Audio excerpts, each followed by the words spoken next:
Siga ma manakta lapam da dima. Lebam chapam kang de. Hi everyone, welcome back to my YouTube channel. Nasi ina project se Tharoi Thongba ne. Aduga ko mandau na su ai comment to bi rei ba. Tharoi Thongba jabu hoy na. Sige thagalamage. Nasi ai Tharoi Thongba pore siga le alu ga Khamen asinba ga iromba. Nasi ga le magi hinjang do. Chaba ho jayege mayam. Ado, please like, share and subscribe to mayam.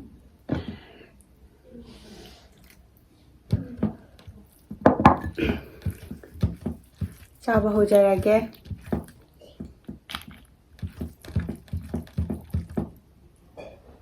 May chakom.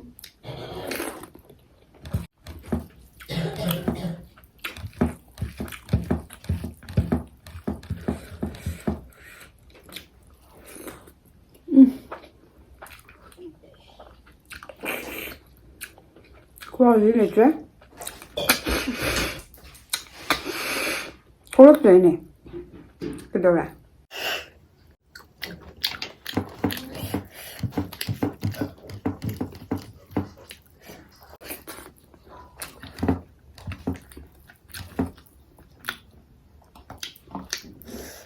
Siguro boleh.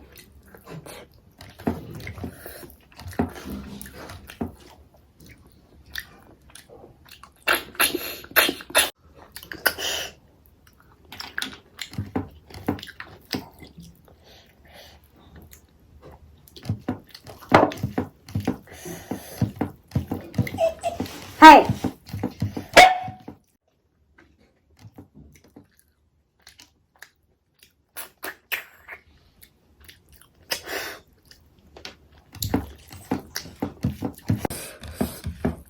Hao bana cái nó ni khổ hao bani.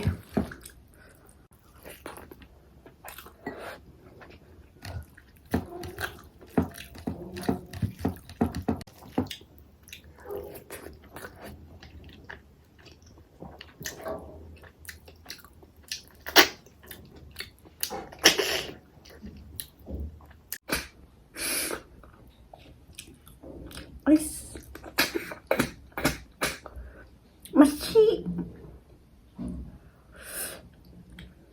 sini yang 사오닝이지.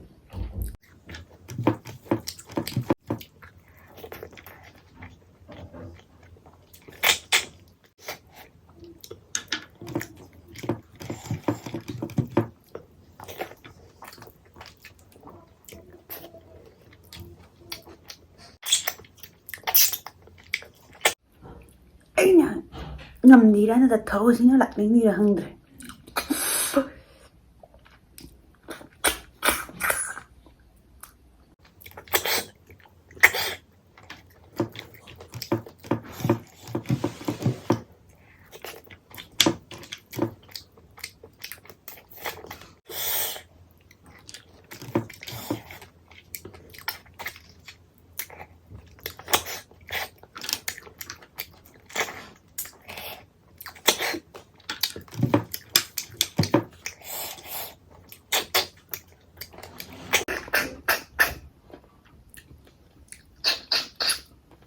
시간이 이네 이가리 Tharoi.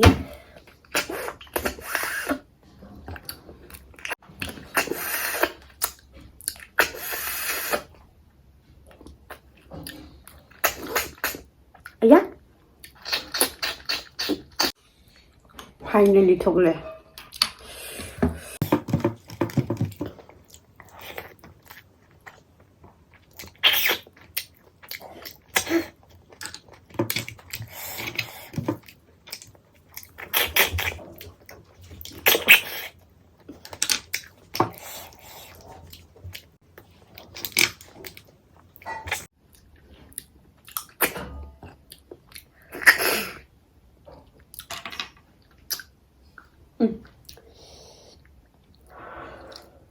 So, the first time. How about?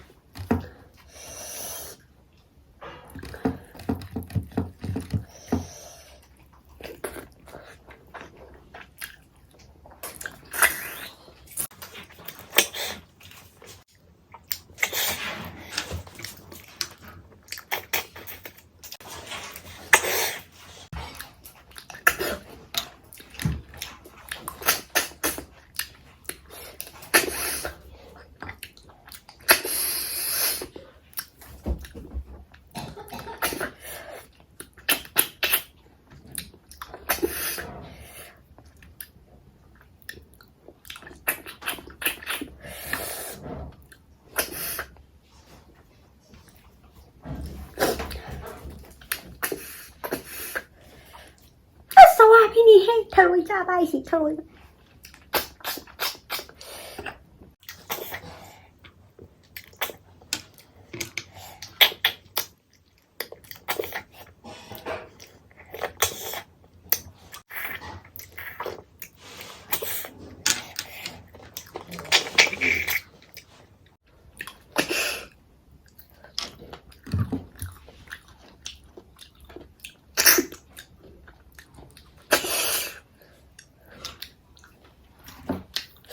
khá là ra đây.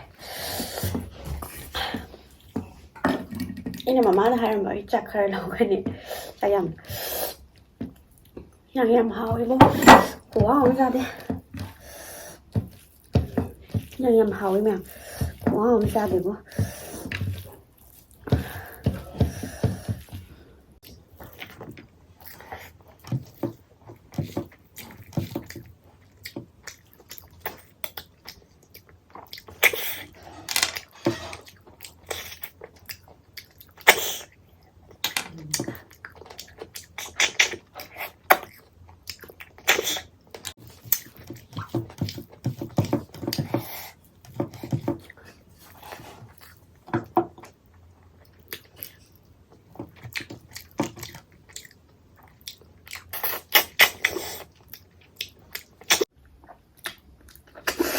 Indri chạy à? Thu lôi cả thu lôi đã, thu lôi.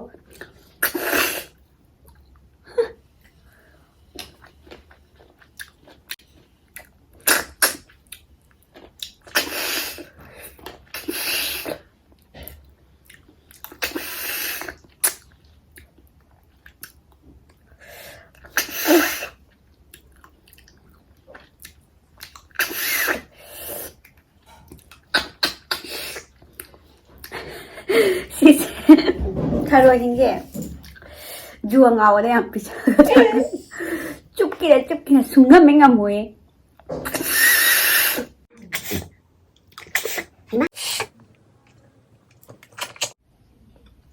chẳng phải dân nên mà nung được lì thì có thuốc kì ấy hít nó lì ra ta thôi thì nó thuốc ninh gì là không gì để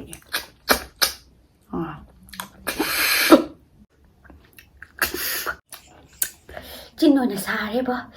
Có xa đấy bố.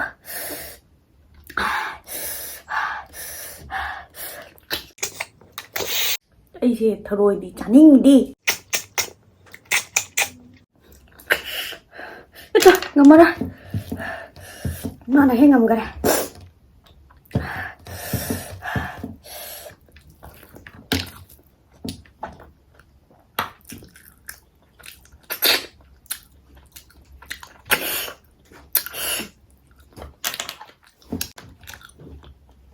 Mana kan ba Tharoi ngatan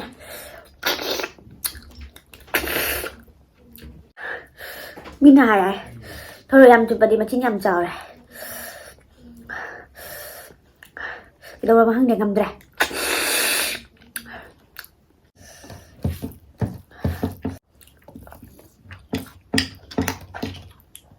anh à chắc sai nó tới đi già rồi thằng này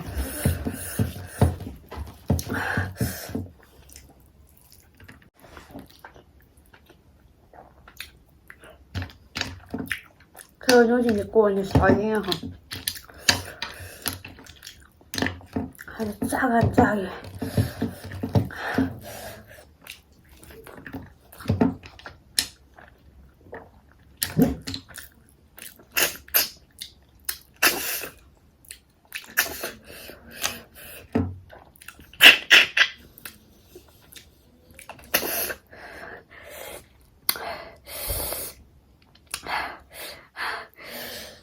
Ây lôi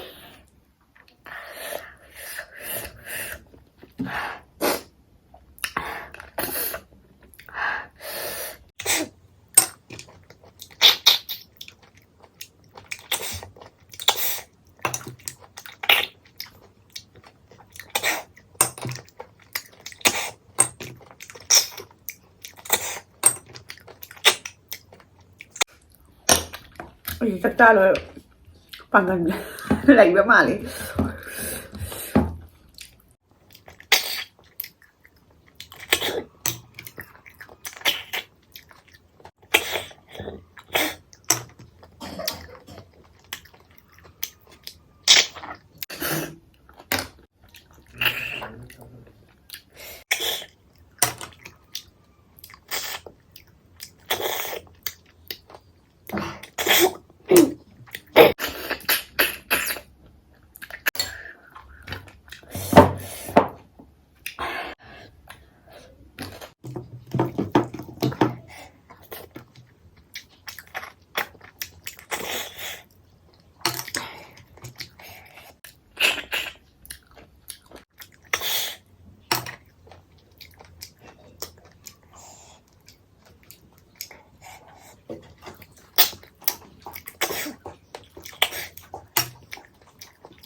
깡깡 사전비.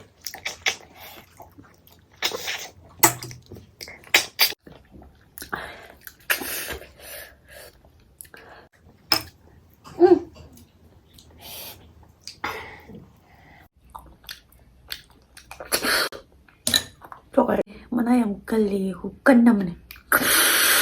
Thôi cả mày làm sao bị lạc pin không? Thôi chụp hình kề nè. Hay bị bệnh gì à đi? Thôi chụp hình dẫn đi. Thôi chặn đi đi. Cây nó hai đùng nâng nè. Tao đi ra. 이게 더러이 토야 니 하나가 둥둥. 둥둥 토야 내 도 형. Mẹ ấy hủy thì ngành bị. Chị mà đang tự lập phẩm được đi mà. Lấy bấm chào phong thân để.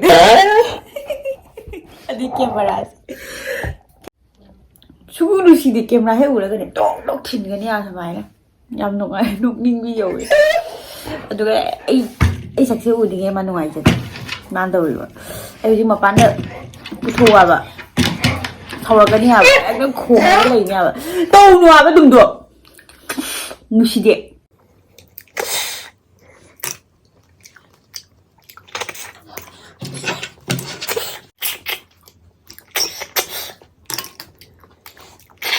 Mai 짜기 진짜 안 비잖아 로라면.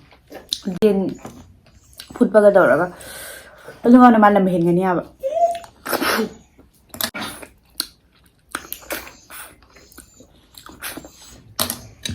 Aduh mẹ sau lạc vi nữa. Ai huy mà nạc đó chắc xe nè này đây huy ai thì chạy đi dùng để giờ rất là nhiều đồ mà được hết mà bà nó thầm một là thế nhé câu thung hàng em tàu ở đôi anh ạ mau đây nè lạp là thầm nó ngâm gì chả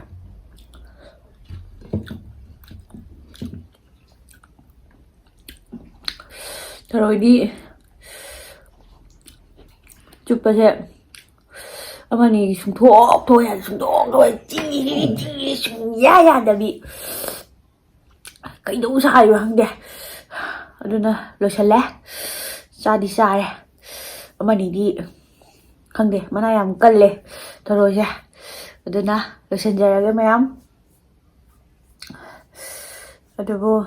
if you like this video like comment and subscribe to my channel so bye bye